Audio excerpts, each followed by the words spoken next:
Hai guys, bertemu lagi bersama kami kelompok A pada mata kuliah pemisahan analitik. Di sini kami akan membahas tentang ekstraksi padat cair. Dasar teori. Daun kelor. Kelor termasuk ke dalam familia Moringaceae dan memiliki banyak sebutan seperti kelor, kerol, marangi, moltong, kelo, keloro, kawano, dan ongge. Tanaman kelor tumbuh di dataran rendah maupun dataran tinggi. Tanaman ini memiliki ketinggian batang 7-11 meter.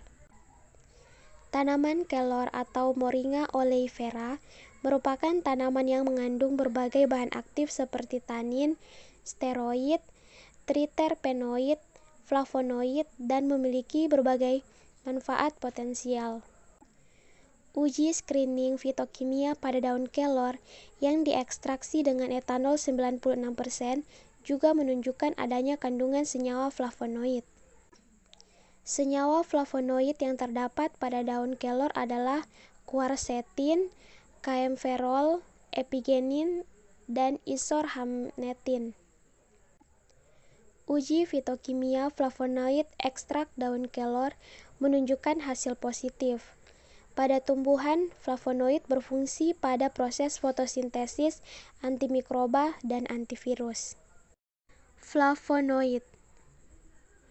Penentuan kadar flavonoid dilakukan dengan metode spektrofotometri. Spektrofotometri serapan ultraviolet dan serapan sinar tampak merupakan cara tunggal yang paling berguna untuk menganalisis flavonoid. Prinsip penetapan kadar flavonoid metode aluminium klorida adalah terjadinya pembentukan kompleks antara aluminium klorida dengan gugus keton pada atom C4 dan gugus hidroksi pada atom C3 atau C5 yang bertetangga dari golongan flavon dan flavonol.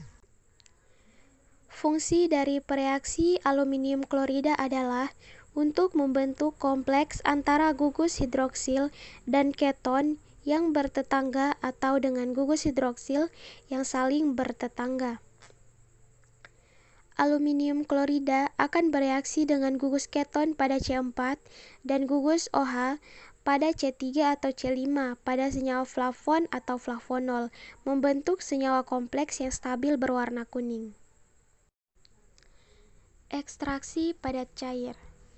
Prinsip ekstraksi padat cair adalah adanya kemampuan senyawa dalam suatu matriks yang kompleks dari suatu padatan yang dapat larut oleh suatu pelarut tertentu.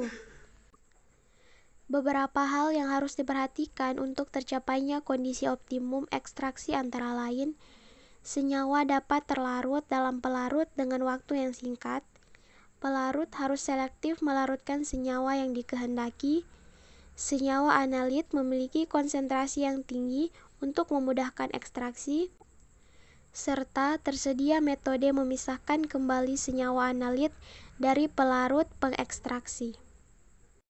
Rumusan masalahnya yang pertama, bagaimana analisis kandungan flavonoid dalam daun kelor dengan metode ekstraksi padat cair? Yang kedua, bagaimana efektivitas preparasi sampel atau maserasi dan sokletasi pada kandungan flavonoid total dalam ekstrak daun kelor? Yang ketiga, bagaimana uji kuantitatif dan kualitatif kandungan flavonoid total dalam ekstrak daun kelor? Pada percobaan ini, kami memiliki beberapa tujuan. Yang pertama, untuk menganalisis kandungan flavonoid dalam daun kelor dengan menggunakan metode ekstraksi padat cair. Yang kedua, untuk mengetahui efektivitas preparasi sampel atau maserasi dan sokletasi pada kandungan flavonoid total dalam ekstrak daun kelor. Yang ketiga yaitu untuk melakukan uji kuantitatif dan kualitatif kandungan flavonoid total dalam ekstrak daun kelor. Adapun alat dan bahan yang digunakan dalam percobaan ini, yang pertama, alat. Alat yang digunakan ada blender, pisau, spatula, kertas saring, tabung reaksi, Erlenmeyer, labu ukur, mikropipet, corong pisah, evaporator, gelas beker, spektrofotometri UV vis, perangkat coklat, hot plate, water bath, dan timbangan analitik. Bahannya yaitu daun kelor, aquades, etanol atau metanol, AgCl3, dan natrium asetat. Adapun prosedur dari percobaan ini adalah pertama-tama yang dilakukan adalah menyiapkan segala sesuatu yang dibutuhkan, yaitu alat dan bahan dalam percobaan ini dengan memperhatikan metode yang akan digunakan. Dalam percobaan ini menggunakan metode maserasi dan sokletasi sehingga alat dan bahan harus disesuaikan dengan kebutuhan percobaan. Setelah itu, kemudian melakukan preparasi sampel. Preparasi sampel daun kelor meliputi pembersihan, pengeringan, dan penghalusan. Daun kelor dibersihkan dengan cara dibilas dengan air, kemudian dikeringkan dalam oven pada suhu 30-35 derajat Celcius selama kurang lebih 19 jam. Ataupun bisa juga dilakukan dengan pengeringan secara alami di bawah sinar matahari. Selanjutnya, sampel yang telah kering dihaluskan dengan menggunakan blender. Setelah mendapatkan serbuk daun kelor yang halus, kemudian melakukan ekstraksi dengan dua metode. Untuk metode yang pertama yaitu secara maserasi dengan cara mengekstraksi serbuk daun kelor dengan etanol 96% dengan perbandingan 1:20 pada suhu kamar selama 4 hari. Kemudian, ekstrak yang didapatkan disaring melalui kertas saring Wetman. Ekstraksi ini dilakukan secara berturut-turut dengan menambahkan pelarut sampai warna ekstrak tidak berwarna lagi. Ekstrak yang didapatkan digabungkan dan terkonsentrasi diuapkan hingga di bawah tekanan 75 ml pada temperatur 40 derajat Celcius menggunakan evaporator vakum. Ekstrak kental kemudian diuapkan pada bak air mendidih sampai diperoleh berat konstan. Untuk metode ekstraksi yang kedua yaitu dengan cara sokletasi.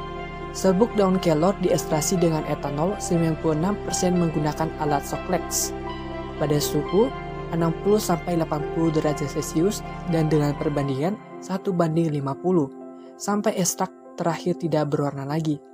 Kemudian ekstrak disaring dan filtratnya terkonsentrasi diuapkan di bawah tekanan 75 ml pada 40 derajat Celcius menggunakan evaporator vakum putar merek Boche. Ekstrak kental kemudian diuapkan pada bak air mendidih sampai diperoleh berat konstan.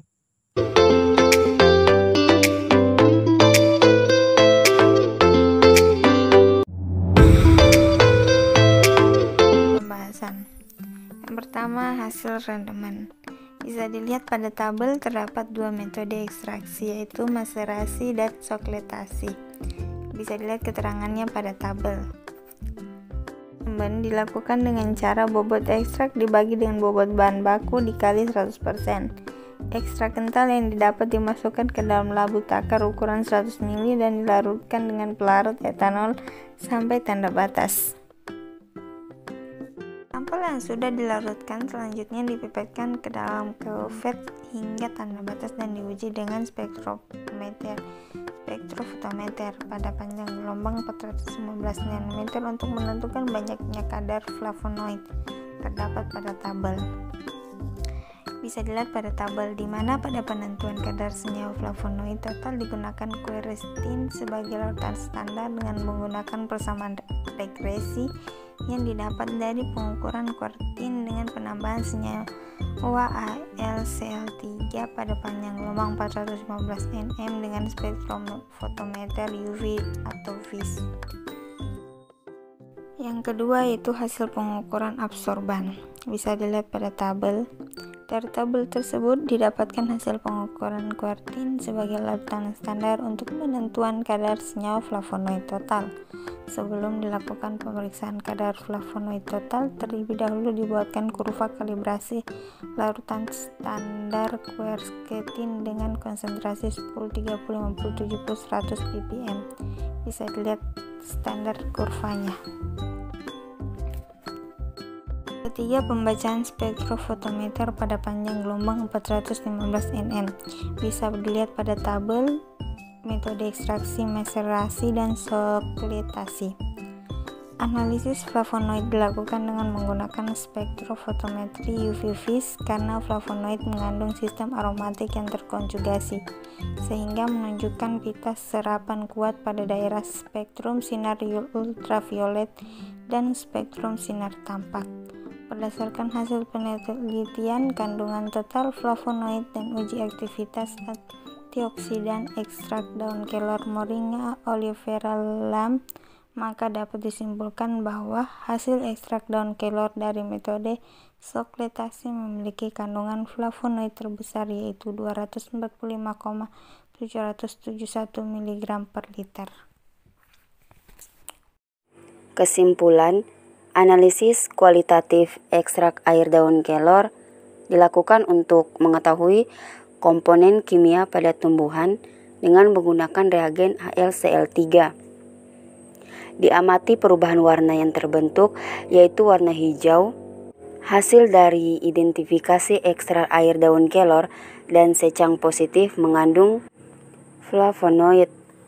Berdasarkan hasil analisis kuantitatif kandungan total flavonoid ekstrak daun kelor Moringa oleifera Lam, maka dapat disimpulkan bahwa hasil ekstrak daun kelor dari metode sokletasi memiliki kandungan flavonoid terbesar.